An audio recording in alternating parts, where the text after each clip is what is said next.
Assalamu alaikum boys. Today we are going to solve long division questions exercise 1C. You have already learned how to solve division sums, and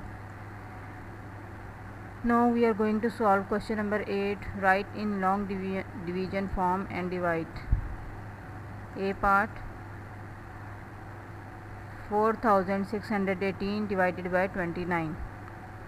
Here you have to divide 4618 with 29. The number which you have to divide is 4618, यानी जो number आपको divide करना है, जो bracket के division की bracket के अंदर लिखा जाता है, उसे कहते हैं डिविडेंड। डिविडेंड, ठीक है। यहाँ पे 4618 डिविडेंड है, और जिस नंबर से डिवाइड करना है उसे कहते हैं डिवाइज़र। यहाँ पे 29 से आपको डिवाइड करना है तो इसे कहते हैं डिवाइज़र। ओके, अब जो डिवाइड करके टोटल जो आपका आंसर बनेगा, यहाँ पे जैसे जो आंसर आपको नज़र आ रहा है, इस आंसर को कहते हैं कोशेंट। मैथ्स में ये स्पेसिफिक वर्ड्स हैं जो डिवीजन के लिए, डिवीजन सम्स के लिए यूज़ किए जाते हैं। यानी जो नंबर डिवाइड होना होता है उसे कहते हैं डिविडेंड, और जिससे डिवाइड होना है यानी जो टेबल आपको पढ़ना है उसे कहते हैं डिवाइज़र, और जो आंसर बनता है उसे कहते हैं कोशेंट। अब आप देखें कि डिवीजन सम्स जो आपको बड़े नंबर दिए गए हैं, जैसे यहाँ पे 29 से आपको डिवाइड करना है, तो 29 का टेबल तो आपको नहीं आता है, तो इसके लिए आपको रफ वर्क का कॉलम ड्रॉ करना है। और आप जब डिवाइड करना स्टार्ट करेंगे तो आप जो नंबर दिए गए हैं, जो बड़ा नंबर है 4618, आप इसे ब्रैकेट के अंदर लिखेंगे और 29 से आपको डिवाइड करना है। सबसे पहले आप फर्स्ट 2 डिजिट्स देखें जो ब्रैकेट के अंदर लिखे हुए हैं, 4 और 6। ये है 46। 46 29 से बड़ा है, तो आप सिर्फ 2 नंबर्स कंसीडर करेंगे। 29 की टेबल आपने चेक किया, 29 1 ज़ा 29 होता है, 29 2 ज़ा 58 है। 46 से बड़ा हो जाएगा, इसलिए आपने 1 से ही 29 को मल्टीप्लाई करना है। 29 1 ज़ा 29, और उसके बाद माइनस कर देंगे। डिवाइड का रूल है कि जब आप मल्टीप्लाई करके नंबर लिख देते हैं तो फिर आपने उसे माइनस करना है। 6 में से 9 माइनस नहीं हो सकता, तो हमने 1 कैरी करना है। 1 बोरो करेंगे, 16 हो जाएगा। 16 माइनस 9 7, एंड देन यहाँ पे रह जाएगा 3 माइनस 2 1। अब नेक्स्ट नंबर है 1, आप इसे नीचे लेके आएंगे, ये हो गया 171। अब 29 का टेबल आप वहाँ तक पढ़ेंगे कि 171 रहे या उससे छोटा नंबर हो। अब आप 29 के टेबल तो नहीं पढ़ना आता है, तो इसके लिए हम 29 को 3 से मल्टीप्लाई करके देख रहे हैं। फिर हमने चेक किया 29 को 4 से, तो 114 आ रहा है। अभी भी 171 से काफ़ी कम है। फिर हमने 5 से चेक किया तो 145 बन रहा है, और 6 से जब हमने मल्टीप्लाई करके देखा तो 174 हो रहा है। 174 171 से थोड़ा बड़ा हो जाएगा, तो इसलिए हम ये नहीं लिख सकते हैं। हम यहाँ पे 29 को 5 से जहाँ मल्टीप्लाई किया है 145, ये लिखेंगे। आंसर में हम लिखेंगे 5, 29 5 ज़ा 145। फिर आप माइनस करेंगे, 1 में से 5 माइनस नहीं हो सकता, तो नेक्स्ट नंबर से 1 बोरो करेंगे। 11 माइनस 5 6, और यहाँ पे रह गया 6 माइनस 4 2। नेक्स्ट डिजिट है हमारा क्वेश्चन में 8, हम 8 को नीचे लेके आ जाएंगे। और फिर हमने इसी तरह 268 चेक करना है। 29 को किससे मल्टीप्लाई करें तो 268 बन जाए। 29 को हमने 9 से मल्टीप्लाई किया है, 6 तक तो हम मल्टीप्लाई कर चुके थे। अब 7 से 8 से और फिर 9 से भी मल्टीप्लाई करके देख सकते हैं, और अगर डायरेक्ट आप 9 से कर रहे हैं मल्टीप्लाई तो भी सही है, क्योंकि ये सारा रफ वर्क है आपका इस साइड पे। 9 9 ज़ा 81, 9 2 ज़ा 18 प्लस 8 26, 261। आंसर में आप लिखेंगे या क्वेश्चन में लिखेंगे 9, 29 9 ज़ा 261। माइनस करेंगे तो 7 हमारा रिमाइंडर है। रिमाइंडर को हम आर से शो करते हैं।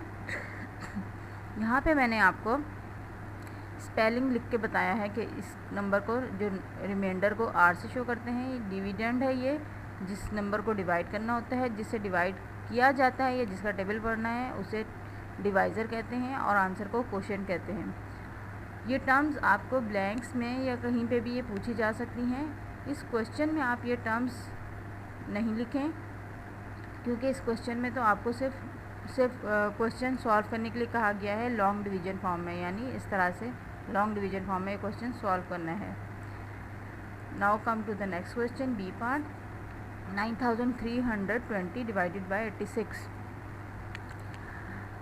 86 हमने ब्रैकेट के बाहर लिखा, ये डिवाइज़र है, और 9320 डिविडेंड है, इससे हमें डिवाइड करना है।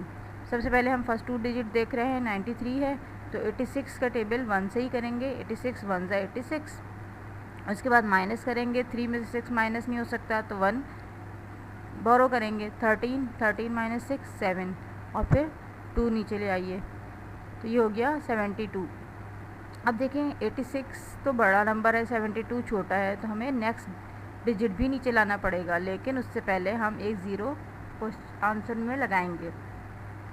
ये बात याद रखिए, जब एक ही स्टेप में 2 डिजिट्स आपको नीचे लाने पड़े, यानी एक डिजिट आप लेके आए हैं 2, तो वो अभी छोटा है, 72 बना है, लेकिन वो डिवाइज़र से छोटा नंबर है। आपको नेक्स्ट नंबर भी इसी स्टेप पे नीचे लाना पड़ रहा है डिवाइड करने के लिए, तो आपको आंसर में पहले एक ज़ीरो लगाना होगा।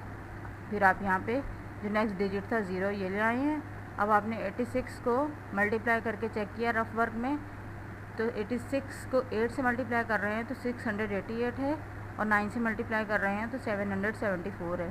722 से छोटा नंबर चाहिए, तो हम 8 से मल्टीप्लाई करेंगे। 86 8 ज़ा 688, माइनस करेंगे तो हमारा रिमाइंडर है 32।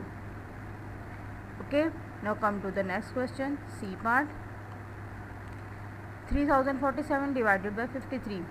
53 आपका डिवाइज़र है और 3047 डिविडेंड है। सबसे पहले आप फर्स्ट 2 डिजिट्स देखिए, 3 और 0 30, 53 से बहुत छोटा है, तो आपको 3 डिजिट्स इसके देखने पड़ेंगे। First 3 digits from left side, 304। 304 तक आपने 53 का टेबल पढ़ना है, या फिर 304 से थोड़ा सा कम नंबर हो। जब हमने मल्टीप्लाई करके चेक किया, मैंने डायरेक्ट 53 को 5 से मल्टीप्लाई करके देखा है, क्योंकि मुझे अंदाजे से आप कर सकते हैं कि अगर आप 50 का टेबल पढ़ते तो 50 का टेबल तो इजी है आपके लिए। तो 56 ज़ा 300,